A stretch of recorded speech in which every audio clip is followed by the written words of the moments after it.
Assalamualaikum warahmatullahi wabarakatuh. Salam sejahtera, selamat pagi, yang terhormat para agan sekalian sebangsa dan setanah air dimanapun kita berada. Ketemu lagi dengan saya, Roning Pandan. Kali ini kita ngobrol materi yang agak berat sedikit, yaitu, implementasi kewaspadaan nasional dalam kehidupan bermasyarakat, berbangsa dan bernegara. Yang kebetulan saja saya pernah sampaikan kepada teman-teman Bojonegoro, Jawa Timur tanggal 20 Agustus yang lalu. Agar seru, sediakan dulu kopi atau teh dan para pendampingnya dululah. Kenapa kita harus waspada sih? Apa akibatnya bila tidak waspada? Indonesia akan bubar pada tahun 2030, seperti yang dikatakan Bapak Prabowo Subianto pada 2019 yang lalu. Indonesia bisa dikuasai Tiongkok pada 2030. Novel, Armada Hantu, menggambarkan skenario perang generasi kelima yang terjadi pada tahun 2030. Dalam skenario tersebut, Indonesia diserang oleh Tiongkok dan berhasil dikuasai dalam waktu singkat. Perang generasi kelima ditandai dengan penggunaan senjata dan teknologi canggih.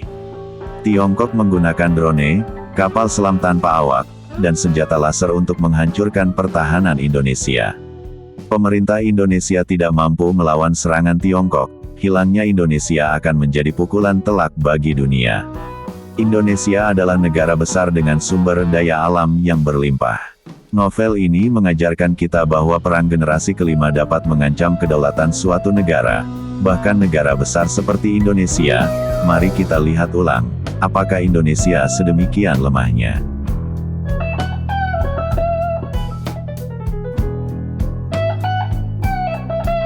Secara demografis, jumlah penduduknya 275 juta, nomor 4 terbesar di dunia, memiliki kebinekaan yang sangat luas dalam dimensi kehidupan seperti ras etnik, agama, 1340 suku bangsa, 655 bahasa daerah.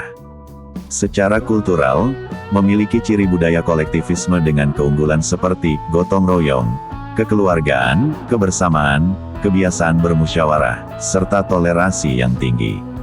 Oleh karena itu wajar bila sejak semula memang Indonesia rawan sekali dicerai-beraikan, seperti barang pecah belah. Walaupun begitu Indonesia memiliki tujuan nasional, yaitu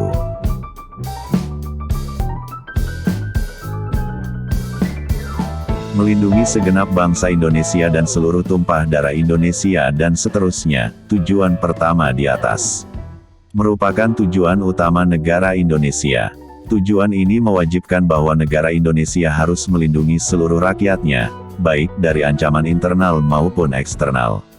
Ancaman internal dapat berupa ancaman dari kelompok separatis, teroris, atau kriminalitas.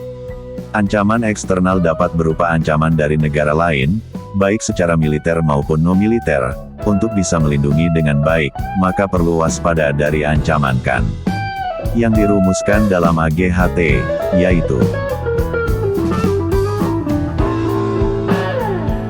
ancaman itu sendiri, diartikan sebagai usaha pihak lawan untuk mengubah dan merombak ideologi misalnya, yang dilaksanakan secara konsepsional. Gangguan, diartikan sebagai usaha berasal dari luar diri kita, bersifat dan bertujuan melemahkan atau menghalangi, namun tidak konsepsional. Hambatan, dimaknai sebagai upaya untuk menggugah kemampuan kita, sedangkan tantangan, adalah usaha berasal dari diri sendiri, yang bersifat melemahkan atau menghalangi, namun tidak konsepsional. Menurut Kementerian Pertahanan, ancaman terhadap suatu negara dapat diklasifikasikan menjadi 3 kelompok besar, yaitu ancaman militer, non-militer, dan hibrida. Ancaman militer adalah ancaman yang menggunakan kekuatan bersenjata secara terorganisasi. Ancaman non-militer adalah ancaman yang tidak menggunakan kekuatan bersenjata, tetapi dapat membahayakan kedaulatan, keutuhan wilayah, dan keselamatan segenap bangsa. Ancaman hibrida adalah ancaman yang menggabungkan unsur-unsur ancaman militer dan non-militer. Ancaman militer dapat dibagi menjadi 2 sifat, yaitu agresi dan non-agresi. Konflik terbuka atau perang konvensional akan tetap ada, namun kecil kemungkinan terjadi. Kemajuan teknologi, seperti nanoteknologi dan revolusi industri 4.0, telah mengubah dimensi pertempuran dari darat, laut, dan udara menjadi angkasa dan siber. Sistem senjata yang digunakan juga semakin canggih, seperti wahana tak berawak dan kecerdasan buatan. Ancaman non-militer, yang masuk dalam setiap aspek kehidupan, merupakan ancaman yang paling nyata terjadi pada hari ini. Ancaman ini dapat berupa terorisme, peredaran dan penyalahgunaan narkoba, korupsi, dan radikalisme. Pertanyaannya adalah, ancaman apa yang sebenarnya sedang kita hadapi? Yang diancam sebenarnya adalah persatuan dan kesatuan kita, atau integrasi kita, integrasi antara pemerintah daerah dengan wilayahnya, integrasi antara pemerintah pusat maupun daerah dengan rakyatnya, integrasi antara rakyat dengan wilayahnya, serta integrasi antara pemerintah, rakyat dengan wilayahnya, integrasi antar pemerintah pusat dan daerah, integrasi antara rakyat dengan wilayahnya dan seterusnya. Bila mengingat kondisi alami Indonesia yang beragam, maka bila integrasi ini dapat dirusak, maka bubarlah Indonesia. Mari kita lihat apa sebenarnya yang terjadi di lingkungan kita. Atau kerennya disebut lingkungan strategis. Kita kelompokkan saja menjadi global, regional dan nasional. Mari kita lihat satu persatu ya kan. Lingkungan global, kita temukan perseteruan Cina dan AS. Cina punya proyek obor atau jalur suteranya yang ambisius. Korban negara-negara terjerat dan gagal bayar utang China adalah Zimbabwe, Sri Lanka, Nigeria, dan Uganda. Korban lainnya tentu masih ada. Oleh karena itu kemudian AS membuat inisiatif B3W, Build Back Better World. Proyek B3W merupakan kemitraan untuk menyediakan infrastruktur bagi negara-negara berpenghasilan rendah dan menengah, yang sebenarnya sama saja dengan BRI-nya China. Perang Rusia lawan Ukraina yang terjadi sejak 2014 dalam bentuk peperangan intensitas rendah, hingga invasi penuh Rusia ke Ukraina pada 2022, atau masuk dalam peperangan intensitas penuh, yang kemudian melibatkan AS dan sekutunya, serta penggunaan senjata-senjata canggih, diantaranya drone dari kedua belah pihak, dan penggunaan sejumlah tentara bayaran dari kedua belah pihak. Dalam peperangan ini bukan hanya penggunaan senjata tanpa awak, tetapi sudah bisa dikatakan telah masuk dalam perang generasi kelima adalah jenis perang yang dicirikan oleh penggunaan teknologi canggih, seperti kecerdasan buatan AI, robotika, dan teknologi siber. Perang ini juga dicirikan oleh penggunaan informasi dan propaganda untuk memanipulasi opini publik dan melemahkan musuh. Beberapa contoh perang generasi kelima termasuk perang propaganda yang dilakukan oleh Amerika Serikat dan sekutunya selama Perang Dingin, dan perang siber yang dilakukan oleh Rusia terhadap Ukraina pada tahun 2014. Simulakra adalah tiruan atau simulasi dari sesuatu yang sebenarnya tidak ada. Simulakra seringkali digunakan untuk menciptakan realitas yang palsu atau semu. Post-truth adalah situasi di mana opini dan emosi lebih memengaruhi opini publik daripada fakta. Simulakra dapat ditemukan dalam berbagai bentuk, termasuk iklan, media sosial, dan bahkan berita. Iklan seringkali menampilkan gambar atau video yang sangat indah dan sempurna, yang tidak ada hubungannya dengan produk yang sebenarnya.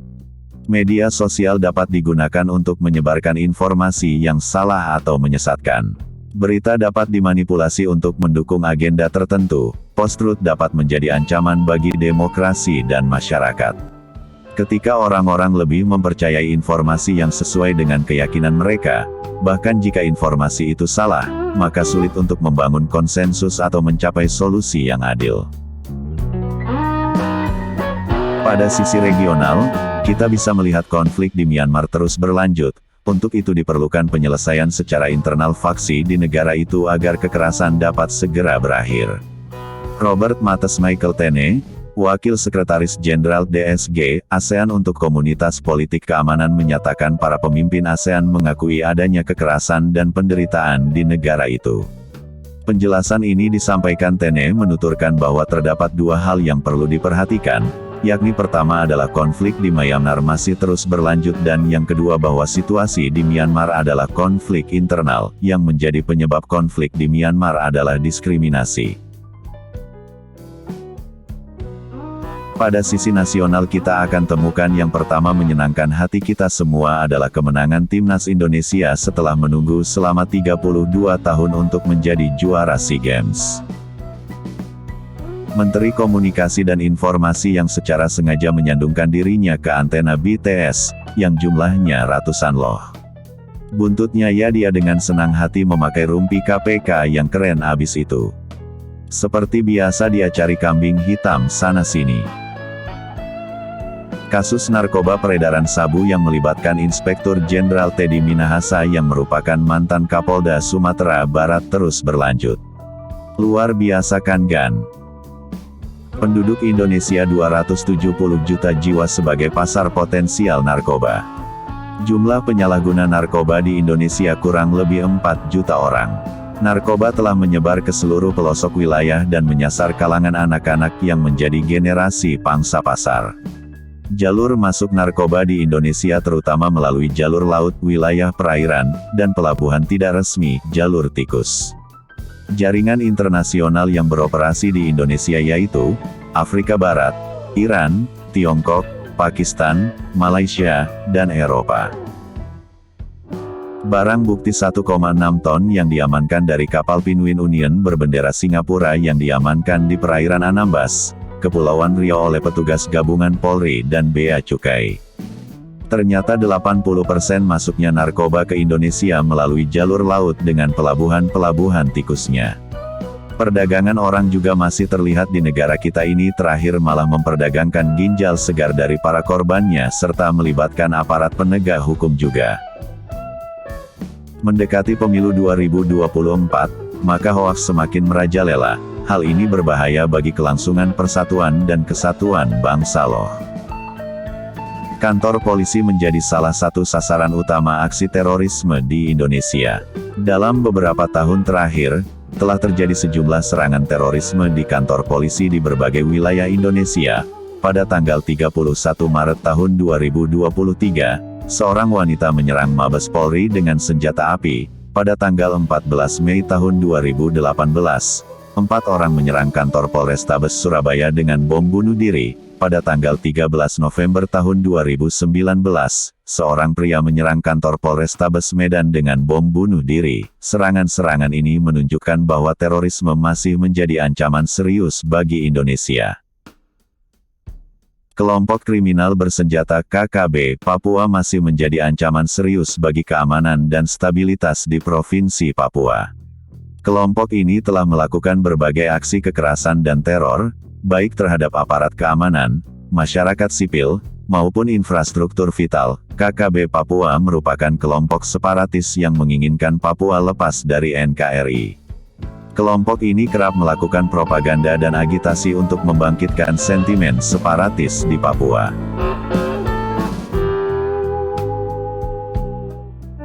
Kewaspadaan nasional adalah sikap warga negara yang peduli, bertanggung jawab, dan memperhatikan kelangsungan kehidupan bermasyarakat, berbangsa, dan bernegara dari suatu potensi ancaman.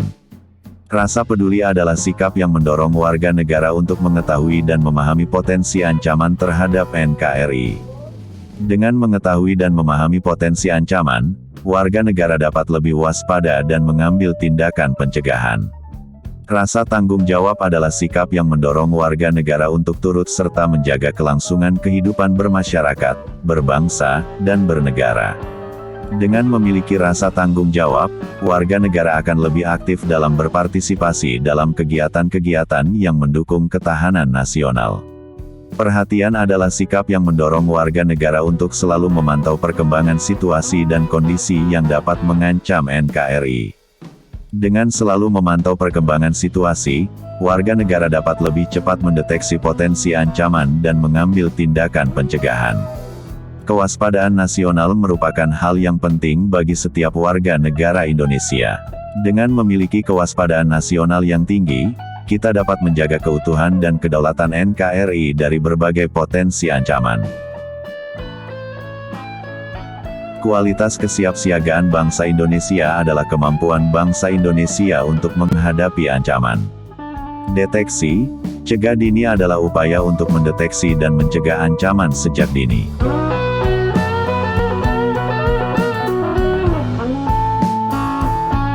Implementasi kewaspadaan nasional yang utama adalah upaya untuk mewujudkan kewaspadaan nasional yang tinggi dalam rangka menjaga keutuhan dan kedaulatan NKRI.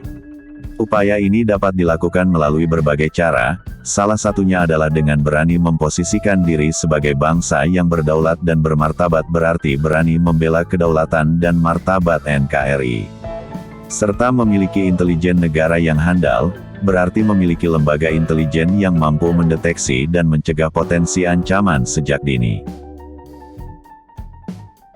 Upaya yang dapat dilakukan untuk meningkatkan implementasi kewaspadaan nasional adalah dengan memastikan bahwa aparatur negara menjadi teladan dalam kehidupan bermasyarakat, berbangsa, dan bernegara agar masyarakat dapat mengikutinya.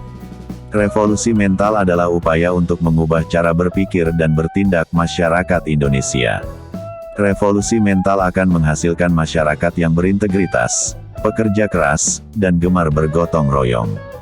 Beberapa contoh upaya yang dapat dilakukan untuk memastikan bahwa aparatur negara menjadi teladan dan melaksanakan revolusi mental, menegakkan aturan dan disiplin kerja yang ketat. Memberikan pelatihan dan pendidikan tentang integritas, kerja keras, dan gotong royong, menciptakan lingkungan kerja yang kondusif untuk pengembangan integritas, kerja keras, dan gotong royong. Maka dapat kita tarik kesimpulannya sebagai berikut, kewaspadaan nasional adalah upaya untuk menjaga keutuhan dan kedaulatan NKRI dari ancaman non-militer, seperti ideologi, politik, ekonomi, sosial budaya, keselamatan umum, teknologi, dan kesehatan umum. Upaya kewaspadaan nasional dapat dilakukan dengan meningkatkan kualitas pendidikan dan kesejahteraan masyarakat, memperkuat wawasan kebangsaan dan nilai-nilai Pancasila, meningkatkan daya saing ekonomi dan industri, memperkuat toleransi dan kerukunan antarumat beragama, meningkatkan kualitas sumber daya manusia dan meningkatkan kesadaran masyarakat tentang potensi ancaman non-militer. Dengan upaya-upaya tersebut, diharapkan kita bangsa Indonesia dapat menghadapi ancaman non-militer dan menjaga keutuhan dan kedaulatan NKRI. Demikianlah gan materi yang bisa saya sajikan buat agan sekalian, kurang dan lebihnya mohon maaf sedalam-dalamnya. Kututup dengan mengucap wabillahi wal taufiq wal hidayah. Wassalamualaikum warahmatullahi wabarakatuh. Selamat pagi dan terima kasih.